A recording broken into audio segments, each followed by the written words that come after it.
नमस्कार, मैं हूं गगन। रामा टाइम्स के सिरसा बुलेटिन में आप सभी का स्वागत है। आइए आपको लेकर चलते हैं सिरसा की मुख्य खबरों की ओर। सिरसा अनाज मंडी में गेहूं की सरकारी खरीद की बजाय उसे कालाबाजारी के मकसद से खरीदकर गोदामों में गिरवा रहे कालाबाजारियों को मंडी मजदूर यूनियन के द्वारा जुर्माना लगाए जाने के मामले ने तूल पकड़ लिया है। इस मसले में आढ़ती एसोसिएशन के प्रधान द्वारा मजदूर यूनियन के नेता को धमकी देने के बाद आज मंडी मजदूरों ने आढ़ती एसोसिएशन के प्रधान मनोहर लाल मेहता की दुकान और मार्केट कमेटी कार्यालय के समक्ष जमकर बवाल काटा। मजदूरों के इस रोष प्रदर्शन में महिलाएं भी शामिल हुई। मौके पर सूचना मिलने के बाद शहर थाना पुलिस पहुंच गई थी और स्थिति पर काबू पाया। बता दें कि मंडी में मार्केट कमेटी के अधिकारी की शय पर गेहूं के सीजन में मार्केट फीस की बड़े पैमाने पर चोरी हो रही है और ऐसे में पिछले दिनों एक फर्म का हजारों क्विंटल माल मंडी मजदूरों के द्वारा पकड़ लिए जाने के बाद उक्त फर्म ने मजदूरों से अपना पीछा छुड़ाने के लिए 61,000 रुपए जुर्माना मजदूर यूनियन को दिया था। इसे लेकर आढ़ती एसोसिएशन के प्रधान मनोहर मेहता ने मजदूर यूनियन की कार्यप्रणाली पर उंगली उठाते हुए लगाई गई जुर्माने की राशि वापस मांगी थी, जिसे लेकर यह सारा बवाल हुआ था। ऐसा पहली बार हुआ कि गेहूं के सीजन में जो मंडी और उसकी ओर जाने वाले रास्ते गेहूं की बोरियों से भर जाते हैं, इस बार मुनाफाखोरी के लालच में कुछ कालाबाजारी उसे सीधे खरीदकर गोदामों में भिजवाकर अपनी जेबें भरने की तैयारी में लगे हुए हैं। सिरसा के हुड्डा सेक्टर 20 पार्ट 3 और 19 सेक्टर के लोगों ने आज डिप्टी सीएम दुष्यंत चौटाला से मुलाकात की। बरनाला रोड पर स्थित चौटाला हाउस में सेक्टर वासियों ने अपने प्लांटों को लेकर आई इनहांसमेंट की समस्या डिप्टी सीएम के समक्ष रखी। इस पर डिप्टी सीएम दुष्यंत चौटाला ने सेक्टर वासियों को जल्द समस्या का समाधान करने का आश्वासन दिया। डिप्टी सीएम दुष्यंत चौटाला के आश्वासन के बाद सेक्टर वासियों ने डिप्टी सीएम दुष्यंत चौटाला का आभार भी जताया। आपको बता दें कि पिछले कई सालों से हुड्डा सेक्टर पार्ट 3 सेक्टर 19 सहित दूसरे सेक्टर के लोगों को भी इनहांसमेंट की समस्या से जूझना पड़ रहा है, लेकिन प्रशासनिक अधिकारियों के साथ साथ सरकार भी इनकी समस्या का समाधान करने से किनारा कर रही है। मीडिया से बातचीत में हुड्डा वेलफेयर सोसाइटी के प्रधान राजपाल क्या बोले, आइए सुनिए। और इतने बढ़िया माहौल में आज मैं बहुत नज़दीक से पहली बार मिला हूँ और मैं शुक्रगुजार हूँ डिप्टी सीएम साहब का। बेकाबिले तारीफ उनकी डीलिंग, भगवान उनको लंबी उम्र दे, उनको ताकत दे और हमारे जैसे ज़रूरतमंद लोगों की फरियाद सुन के वो पूरी करें और लोगों की भी करें। आज बहुत ढंग से उन्होंने सुना और हमें 13 तारीख का टाइम दे दिया। उनकी मीटिंग है बाद दोपहर 2 बजे का टाइम दिया और उसमें उन्होंने हमारे सारे पेपर वर्क को अपने पीए को दिए भी इनका पीडीएफ बनाओ और इसको जो एसीएस साहब को देवेंद्र सिंह जी कहते, मैं उनसे कहता हूँ अपने जो अजीत बालाजी है सीए साहब और टाउन एंड प्लानिंग के जो हेड हैं भी उनसे मैं टाइम सेट करता हूँ। आप 5 लोग आ जाओ। हमें उम्मीद है भगवान के उसको याद करके कहते भी हमारा काम होगा।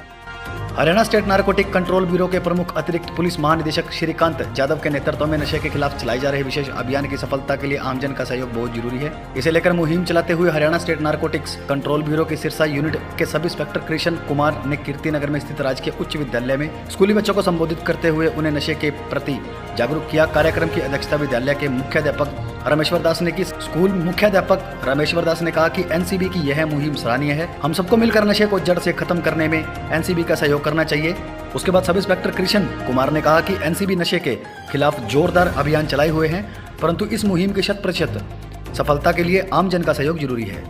स्वास्थ्य विभाग से हटाए गए कर्मचारियों की बहाली की मांग को लेकर कर्मचारियों का धरना प्रदर्शन लगातार जारी है। बीते दिन सर्व कर्मचारी संघ के बैनर तले मीटिंग हुई, जिसमें करीब 70 से अधिक यूनियनों ने कोरोना योद्धाओं के साथ खड़े रहने का निश्चय किया, जिसके बाद आज सिरसा के नागरिक अस्पताल में कर्मचारियों द्वारा धरना लगाया गया और सरकार के खिलाफ जमकर नारेबाजी की गई। पत्रकारों से बातचीत में स्वास्थ्य ठेका कर्मचारी यूनियन के नेता ने बताया कि सरकार ने एक तरफ तो कोरोना जैसी महामारी में सबसे आगे होकर लोगों की सेवा की, तो सरकार द्वारा हमें कोरोना योद्धा के नाम से नवाजा गया, लेकिन अब जब महामारी से राहत पा ली गई है तो उन्हीं कोरोना योद्धाओं को नौकरी से हटा दिया गया है। उन्होंने बताया कि उसी को लेकर हम लंबे समय से प्रदर्शन करते आए हैं।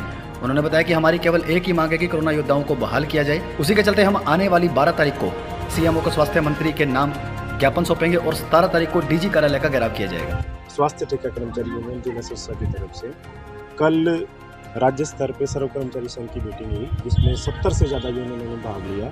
वहाँ पर एक ही मुख्य मांग थी, जो कोरोना योद्धा जिन्हें सरकार के द्वारा नाम दिया गया था उनको नौकरी पे बहाल किया जाए, क्योंकि ये वो लोग हैं जिन्होंने जब वैश्विक महामारी थी उस टाइम पे अपनी जान को जोखिम में डाल के जनहित की सेवाएं करी थी, सरकार का साथ दिया था। और आज जो सरकार के द्वारा इनके लिए यूज एंड थ्रो की नीति अपनाई गई है वो बहुत ही निंदनीय है। तो स्वास्थ्य मंत्री जी ने भी इनके दुख को समझा है, वो भी इनके साथ खड़े हुए हैं। उन्होंने लिखित में आदेश दिए हैं और कहा है कि इन कोरोना योद्धाओं को जल्द से जल्द नौकरी में बहाल किया जाए। तो काफ़ी चैप्टर हो चुके हैं, प्रदर्शन को न्यूनतम आज 40 दिन हो चुके हैं।